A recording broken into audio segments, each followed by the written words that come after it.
Welcome back, everybody, to We Are TPM with myself, Kyle Teixeira. Sitting next to me is John Teixeira, per usual.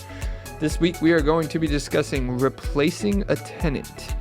Now, if you'd like to talk about anything we have to discuss today, give us a call, 817-818-9039. Shoot us an email at showmethemoney@wearetpm.com or come say hi in downtown Mansfield, Texas.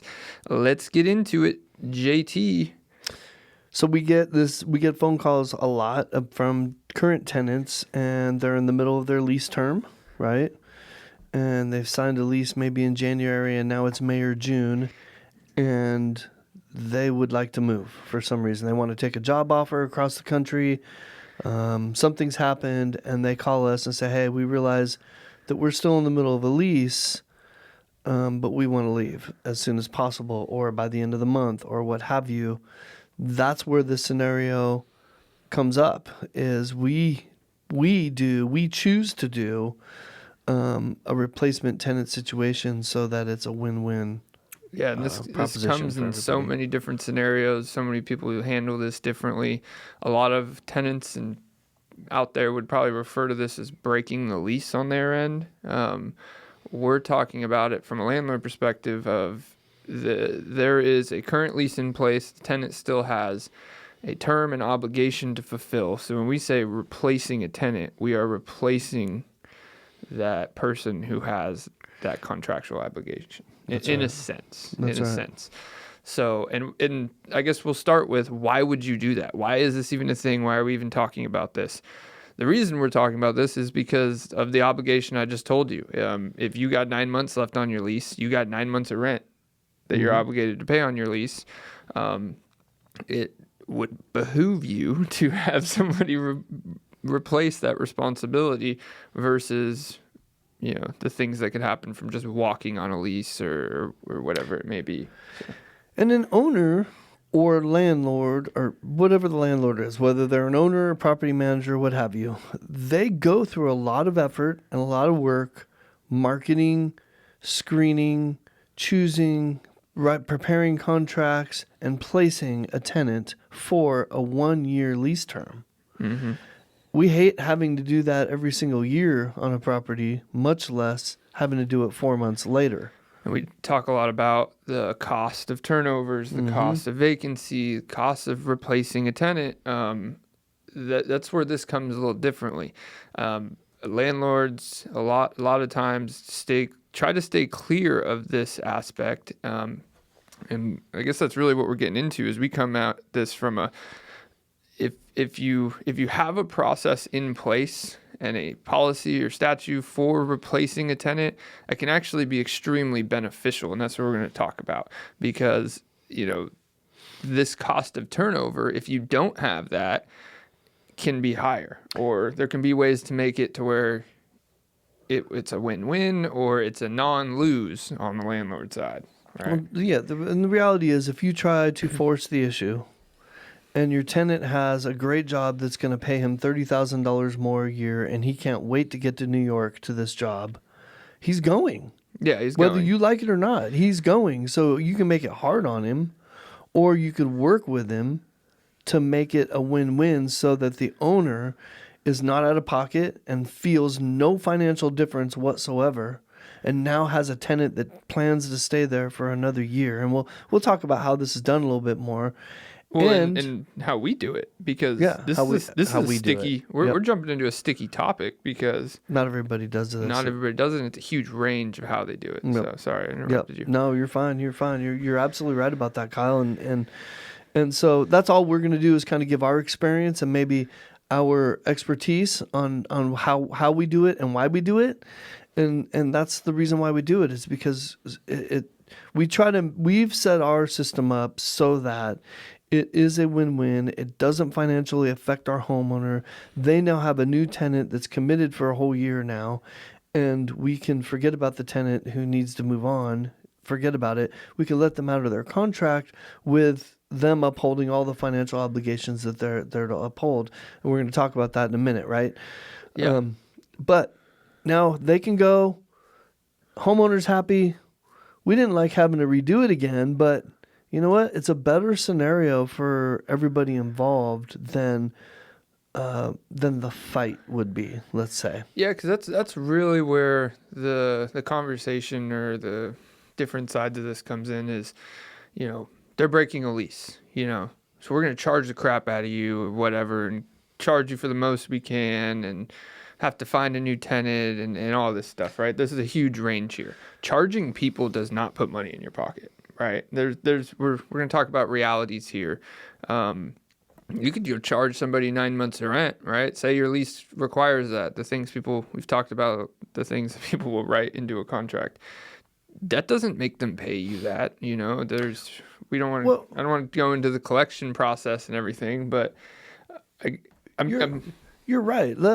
You're absolutely right. And I want to do a comparison. Let's do a quick comparison. Let's do a comparison of what it would look like, because you're absolutely 100% right. And there's a good argument to be made for, hey, this person, they signed on the dotted line and they committed to this, and they shouldn't have done that if they weren't willing to follow through. So new job or not, they should follow through.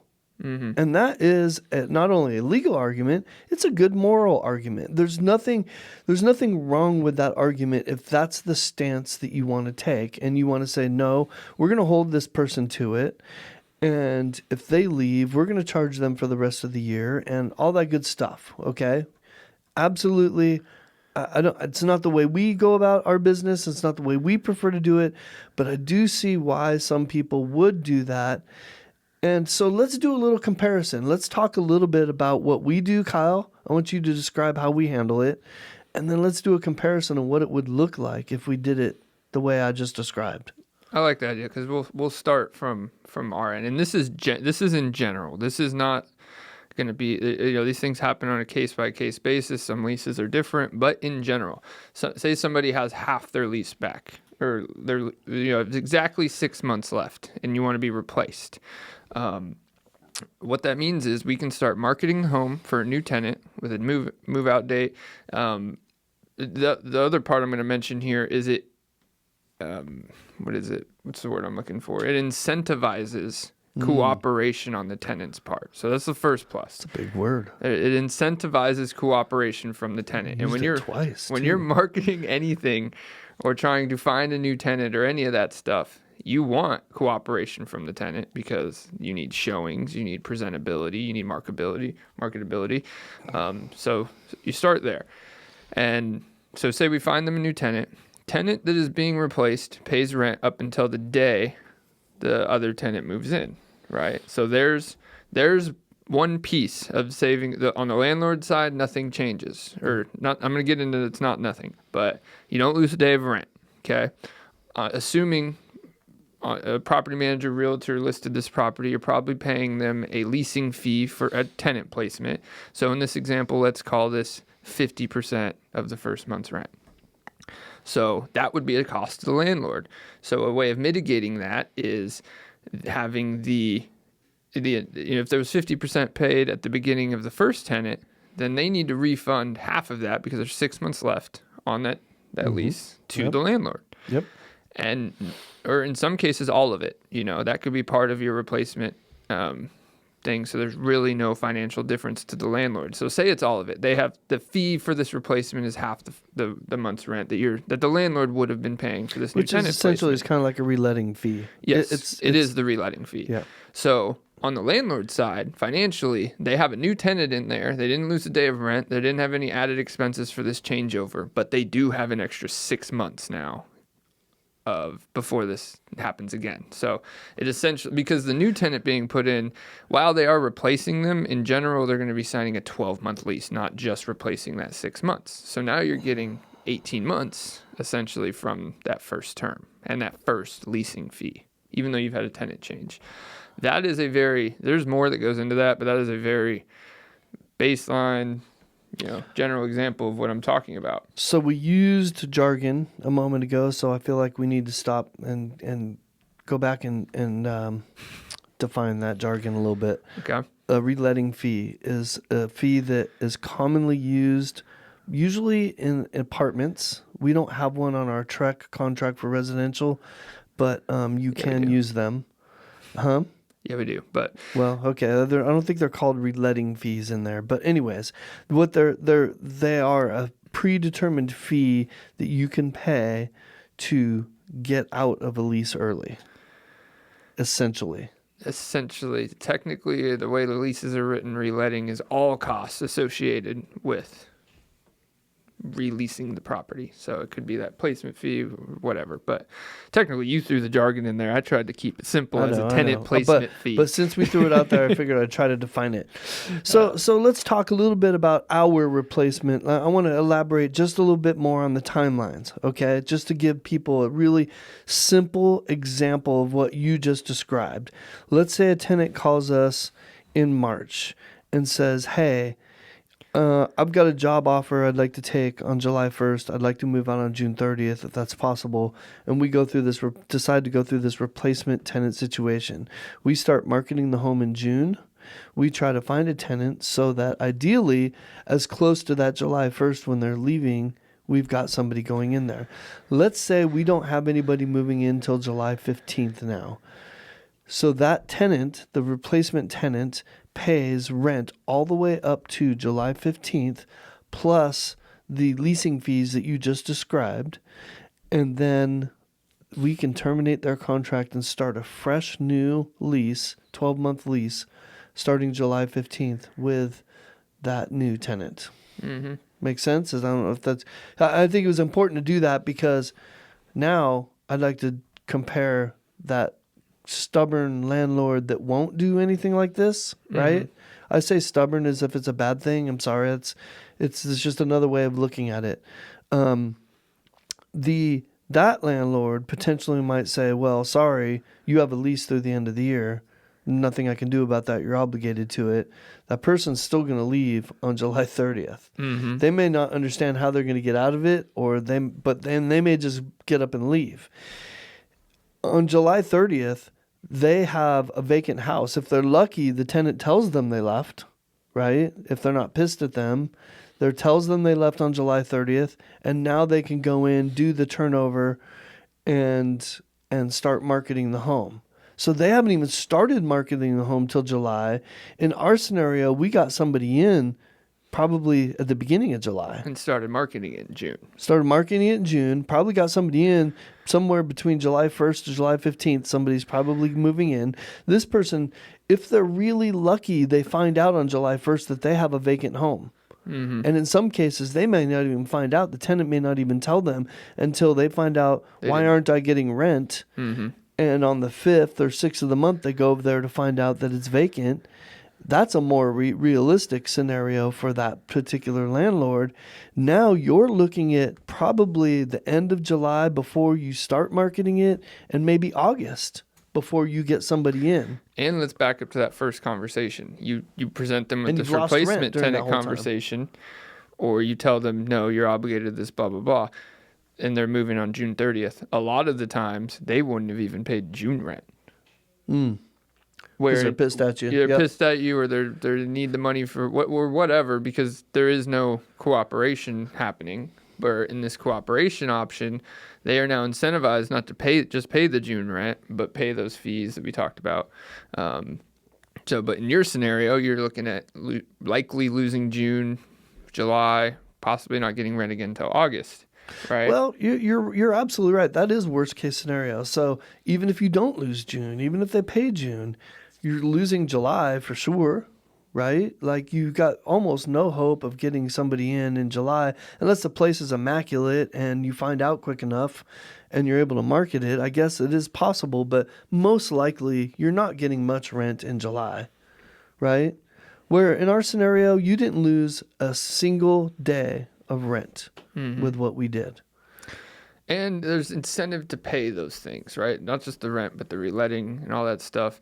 Because let's talk about, the landlord probably has a deposit. In general, it's usually 1 month's rent. Mm-hmm. Well, that 1 month's rent has now been blown in this worst case scenario, or this other scenario, by that June or that July payment. It doesn't go towards repairs at all. In our scenario, ideally they've paid everything, because part of this deal is you have to be on time with these payments as the process goes along. We not just have those payments paid in full and no financial change to the landlord, you also have the security deposit for any turnover repairs that needed to be done, if any. And the 30 days before, when you started this process, to evaluate for those repairs, get them done, while the tenant's still in there, again, with an incentive on their part to allow them to be done and to cooperate, because we just gave a good scenario in the replacement tenant situation. Most of that June period, this tenant's like, I need to do everything I can to make sure they can move somebody in as close to July 1st, because every day that they don't, I'm liable for the rent, right? And there's can be caps on that. There can be different ways people do it, but I think it's more common that people walk on leases because it's so common to have that scenario you mentioned, that they're expecting. They don't even make the call to ask because they're like, well, they're probably going to just charge me. They assume, yeah. And like most apartments in our area operate the same way. They in general require the 60 days notice still, or 60 to 90 when you're breaking this lease. You have to pay for those 60 to 90 while you live there, and you have a fee of like 2 months rent. So you're really looking at like 4 months rent. And this is in most of the apartment contracts I've seen or had experience with friends or whatever, even when I stayed in years ago. That's how it was. It was the fee of 2 months rent.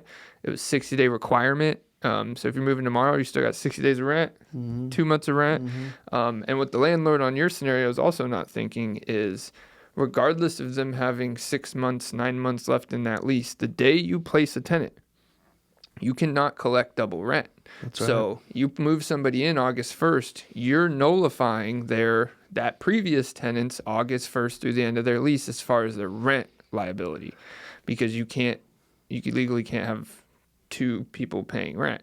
Apartments get away with that reletting thing because it's a fee, it's not rent, right? So it can it's get just messy. the rental amount. You're right. You can't charge rent to two tenants at one time. I know that individual landlords don't know that a lot of times, and they do it anyways.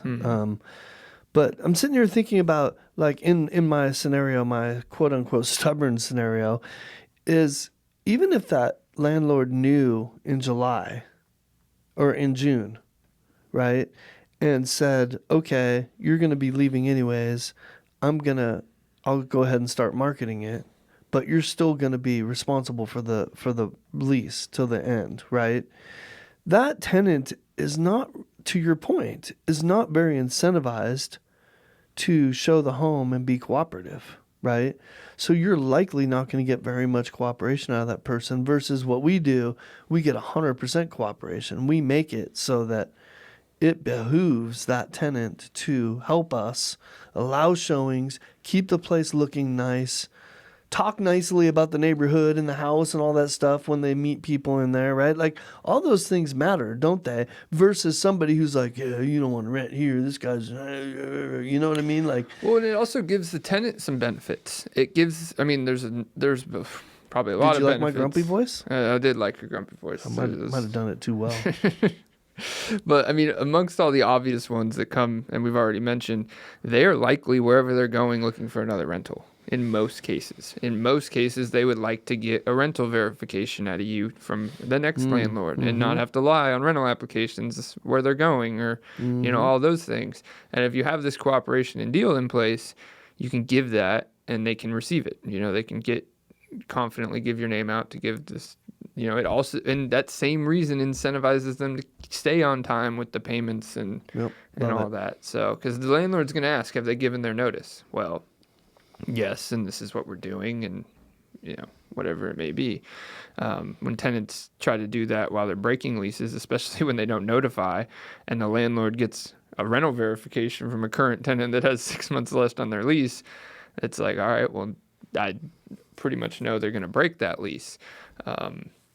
What happens with the next life change? Yeah, and what are they going to do? And what are the landlord's option if they don't want to allow any kind of deal or replacement tenant situation? They have to start an eviction process, and likely that's going to cost, or it's going to cost you money, but likely it's going to cost enough time to where the tenant's not going to pay that last month's rent, and by the time you have a court date, if they're out, possession has been given back, and now that process was a waste too. So, because we could get into collections and judgments for this amount, but all that stuff, collecting on money that it is way easier to get people to willingly pay money, isn't it? It's cheaper, I should say. It costs you a lot less to get people to willingly pay what they owe. Like, well, you're right. When they understand, when they agree with you about what they owe, and they're cooperative at the end, and then they understand where they are, you're right. You have a higher chance of getting that money later on,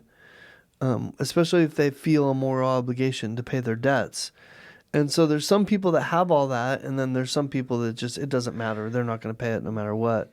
If they've got to wait 2 or 3 years to buy a new car, they will. Yeah. And it can save delay of occupancy, like the incentive part of the cooperation is the underlying hidden factor here that really can help, now they have an incentive to tell you, when you get this property back, that you'll realize that you have this thing that's going to take 7 days. So now the lease you signed for 5 days after they move out needs to be extended, and then that's problems with the next tenant. It's just in general cooperation and incentive to disclose. Yep.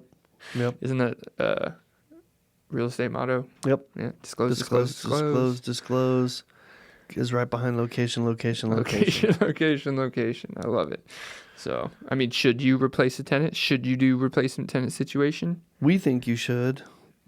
I feel like it takes some expertise to do. I feel like that individual owner that owns one home and he's never done this and he doesn't have a lot of experience and he's kind of winging it, that might be harder for them to do. They don't know exactly how to present it, what to do, what their obligations are, what steps there are to take. I mean, it's easy for us. We've done it over and over again, and we've got a great system, and we think you should do it. But I do recognize that not everybody, it's not going to be as easy for everybody to do as it is for us. Well, and all the benefits we just described, I guess the piece of this we haven't dove in is probably the most important amount is these fees. That's where this in the industry there's very much of a variety, and it ranges a lot. You could do our entire process that we just said and add on a 2-month fee for doing so.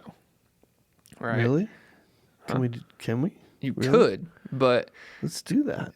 Well, then how does that make it any different? Does it make it advantageous to the tenant being replaced at that point? No, it really doesn't. I mean, to some extent it could, but you have to know those boundaries. Like, all right, we're already having them refund this tenant placement fee.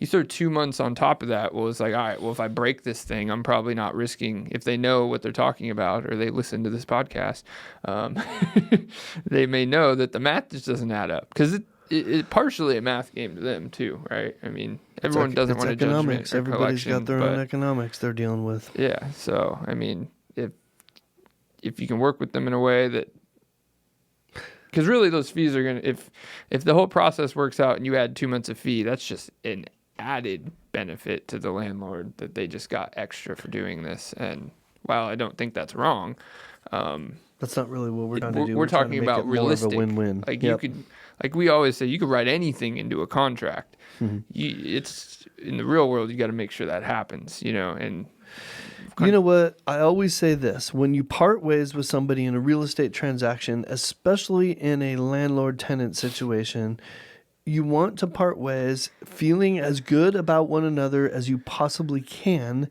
because they're living in your asset. Yep. And the angrier they are, whether it's righteous anger or unrighteous anger, doesn't matter. The angrier they are, the more beat up your house gets on the way out.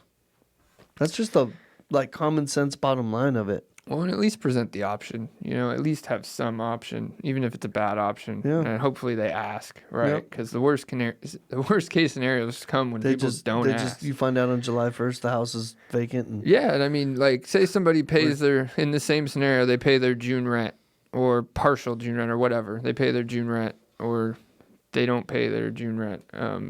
Well, I can't do both at the same time. They don't pay their June rent, right? Wait, are they paying their June rent? No, they're not paying their June rent. Then it comes the 10th of you trying to collect this, and you serve notices and everything. You have to either find out that they've abandoned the property, But what's the timeline on that? What's the worst case scenario timeline on that? Like, you're at the end of the month. Given the scenario that you just said, your best case scenario is you're getting them out at the end of that month. Yeah, and there's ways to which figure is it when out. They're leaving anyways. Even in an abandonment situation, the best way to confirm that, because in most scenarios, they're not answering you. You know, they're not communicating with you if they just up and walked. You know, and you don't know that it's already vacant is because they're not communicating with you. So you got to post an abandonment notice. The only way to really confirm that and post that notice is usually utilities, or if you happen to be able to see in the home, all right, this thing looks empty. But that's harder than people think. You know, there's a lot of houses that are lived in that look empty or don't have cars. I have stories, don't I? I walked through a house we thought was empty and walked through the final door of a house I still thought was empty even as I was walking through that final door and opened up a door to a bedroom with somebody sleeping in it. It was clearly on drugs because I was screaming my way through the home and they never heard me. So to your point, and this is that's a little bit different of a house. That's the extreme. House should have been empty. It wasn't just checking for abandonment.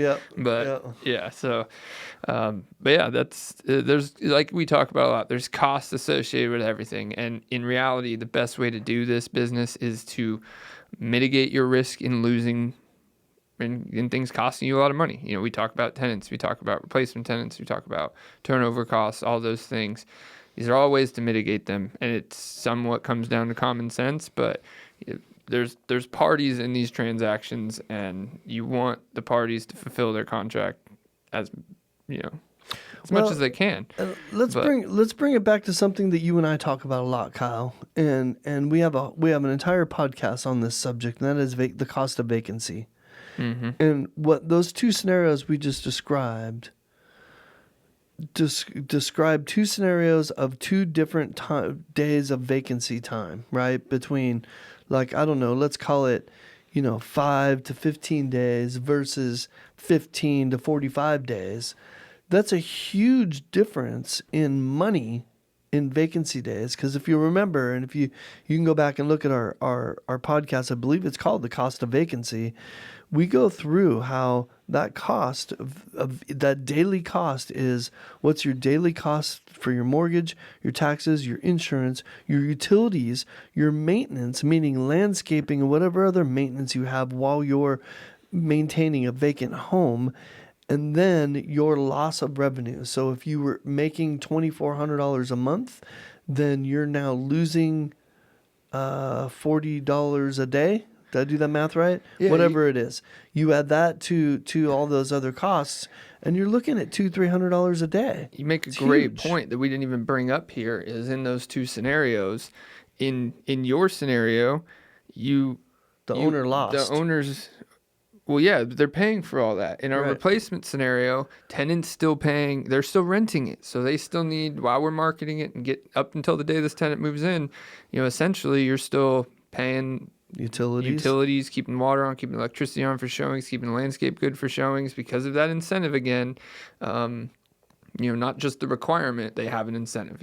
Leases can say things, that's great, but personal incentive is even better. Because if that tenant took off to New York, they still know, because we communicated to them, okay, we'll have our landscaper go mow the lawn while you're, until we get somebody in there, but you're being charged to it.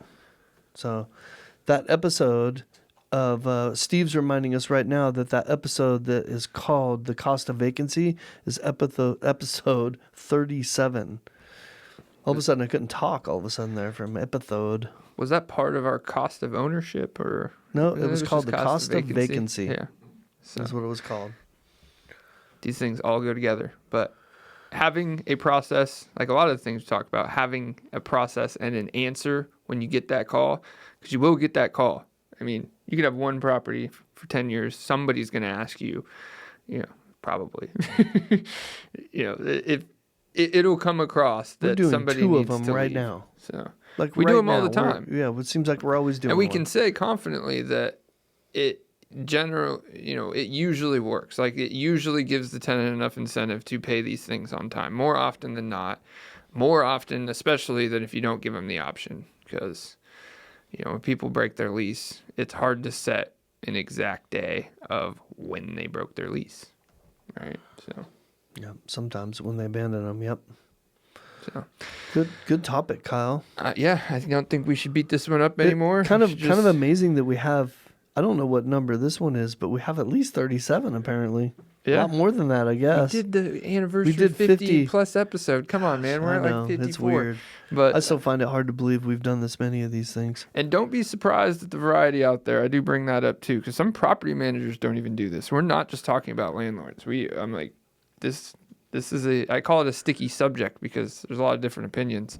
And this is 55. This is 55, according to Steve. So if you enjoyed episode 55 or any other 54 before it, want to give us a call, talk about anything, even golf. We talked about that for about 30 minutes before this episode. So should you use a 7-iron the entire day? No, I'm just kidding. Give us a call, 817-818-9039. Shoot us an email at showmethemoney@weartpm.com. And we are TPM, and we are out.